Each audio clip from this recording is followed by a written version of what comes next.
Hello, everyone, and welcome to episode 17 of Katie's Christmas Movie Countdown. Today I watched Santa Claus is Coming to Town. It's an old TV special from 1970 that originally aired in December for, Christmas purposes. It's 48 minutes long and has aired pretty much every year since 1970. The basic story of this film is very similar to the Claus movie that I watched the other day. It basically is an origin story for Santa Claus, but this time, instead of the mailman being part of the origin of Santa Claus, he is telling the story. So, a mailman is answering questions that he receives in the mail from a bunch of different kids and telling the origin of Santa Claus, filling in all the weird questions that kids have, like why does he wear a red suit? Why does he deliver toys? Why does he do all that? So he's telling us the story of a small baby named Chris who is left on the doorstep of the Kringle family, who are toy makers. It's basically all the elves. When Chris grows up, he ends up becoming a great toy maker, and he wants to deliver toys to the nearby village of Sombertown. But the ruler of the town, Burgermeister Meisterburger, is too mean and outlaws toys completely. With the help of the local school teacher, they devise a plan to get the toys to the kids without the Burgermeister knowing. The teacher helps spread a bunch of secrets with the kids so that they can put up their stockings and he can hide toys in the stockings. Eventually, they get caught and they end up in jail, but their friend the wizard, also known as Winter, helps, and eventually the Burgermeister dies and the kids of the town get to have toys, finally.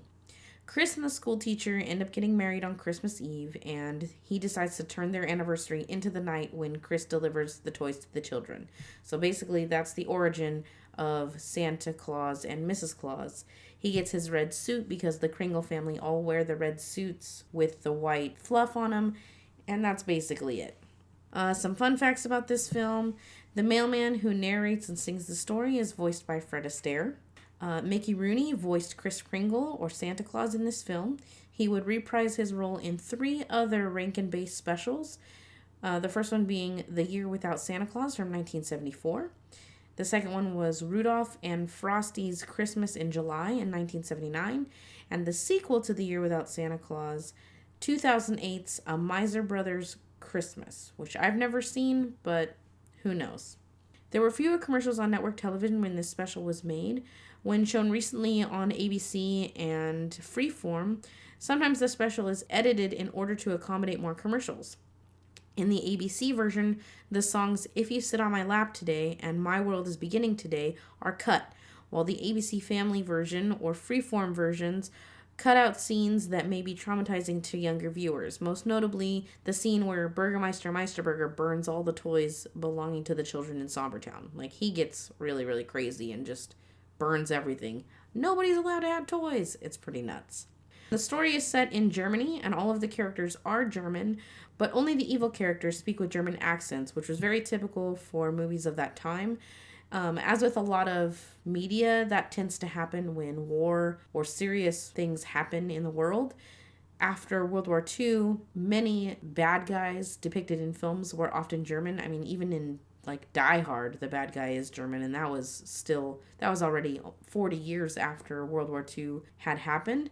So Germans were often depicted as like the terrorist or the bad guy up until like the mid-90s, when we transitioned from Germans being the stereotypical bad guys to Middle Eastern people being the stereotypical bad guys in film. And it's really unfortunate that it ends up being that way, that Hollywood has made it into something that has to do with where people are from rather than just any guy off the street could be a bad guy.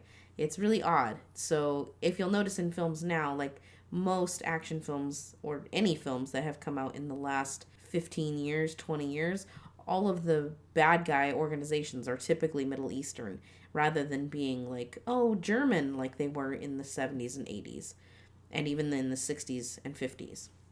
So that's it for fun facts. As for the normal questions that I usually ask everyone who's on the podcast, my favorite character in this movie is the teacher.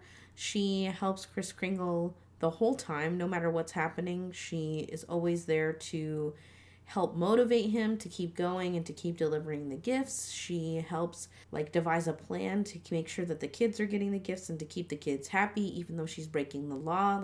She's just really genuine and wants to make sure that everyone is happy.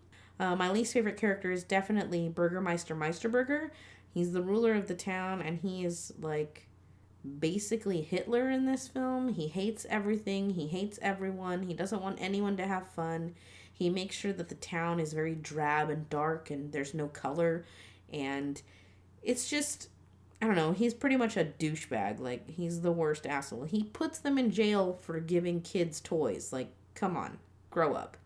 My favorite scene is when Chris meets the wizard. There is a wizard that lives in this mountain that separates where Kris Kringle lives with the Kringles and the village of Sombertown. And to deliver the toys, he has to pass by the mountain. And when he passes by the mountain the first time, this wizard comes out who's all evil and he's all icy. He's like this big ice king.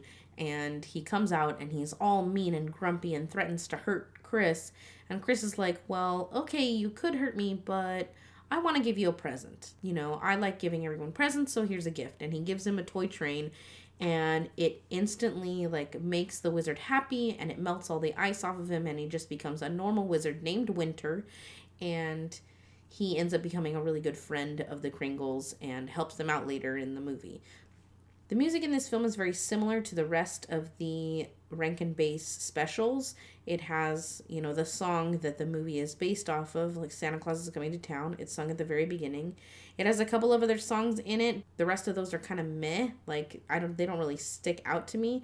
But the song If You Sit on My Lap Today, which Chris sings the first time he goes to deliver toys into Sombertown, is creepy as fuck. And I'm going to read you the lyrics right now of this song. Oh, what a good girl. Oh, what a good boy. Oh, what a big smile. All because of a toy. If you sit on my lap today, a kiss, a toy is the price you'll pay.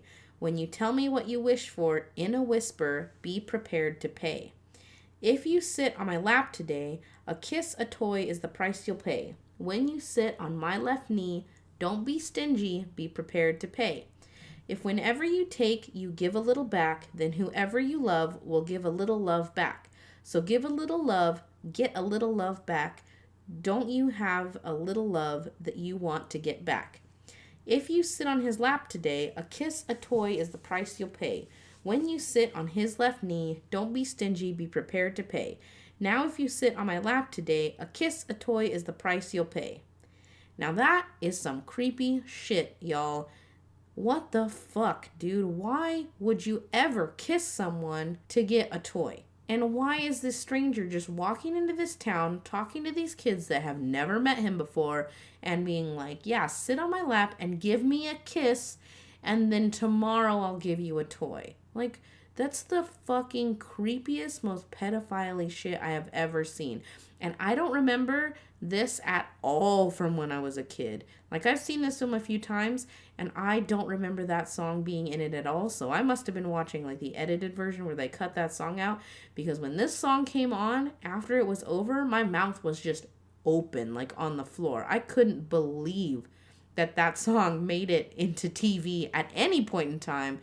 Like, I know it was the 70s and it was a different time, but that is insane. And the fact that they put it on a DVD that released, like, I don't know, 10 years ago is insane to me. Like, that song is horrible. The feels for this movie, though it is very Christmassy, like, it's basically about how Santa grew up and wanted to just share the love and give kids toys. All I'm left with is an overwhelming feeling of grossed outness. Like, that song just ruined it for me. Everything that happened after that, all I could see it through was these creepy eyes. Like, ugh, why are you so gross? Why is this Santa so disgusting? And later down the line, like the Santa in Rudolph the Red-Nosed Reindeer, you don't think anything of it because he's not anything similar to this Santa. There's no other kids in the Rudolph the Red-Nosed Reindeer thing, so he's not interacting with children at all. You don't see any of that. You don't think about any of that. But this Santa, like, interacts directly with kids, and it is fucking gross. Like, while he's a young man, and it is weird. As for memories with this film, like I said, I've seen this film a few times. I didn't remember most of it. When I started watching it, I remember, like, him as a kid, being like a little red-haired kid, claymation red-haired kid, and then I remember him growing up and being like a skinny man. Like, he basically looks like an elf on the shelf. Like, he's got red hair, he's in the red and white Kris Kringle suit. Like, I remember a claymation elf on the shelf, basically, like, movie. I remember seeing that image very distinctly. And then I remember the winter character, like the wizard that gets melted. But other than that, I don't remember anything about this film. I didn't remember that creepy song. I didn't remember Burgermeister Meisterburger. I didn't remember Mrs. Claus being in this film at all. Like, I feel like I saw this film, like, maybe 2 or 3 times growing up. And then all the other times that I watched it, I watched The Year Without Santa Claus or the Rudolph and Frosty Christmas in July thing. Like, I don't remember this film at all. And watching it now was weird as fuck because it is so odd. My 7-word synopsis for this film, we're still on the creepy, grossed out version from the feels and from that song. So my 7-word synopsis for this film is: Santa's a pedo, don't kiss for toys. Because just don't, kids. That's fucking horrific. So I recommend, what do I recommend? I think this movie is worth the watch if it's something that you grew up watching, like you remember watching this as a kid. If you haven't seen this movie in a long time and are looking for something to show your kids, I would maybe show them the edited version, because that song about sitting on the lap of Santa and giving him a kiss is just gross and left me feeling really icky.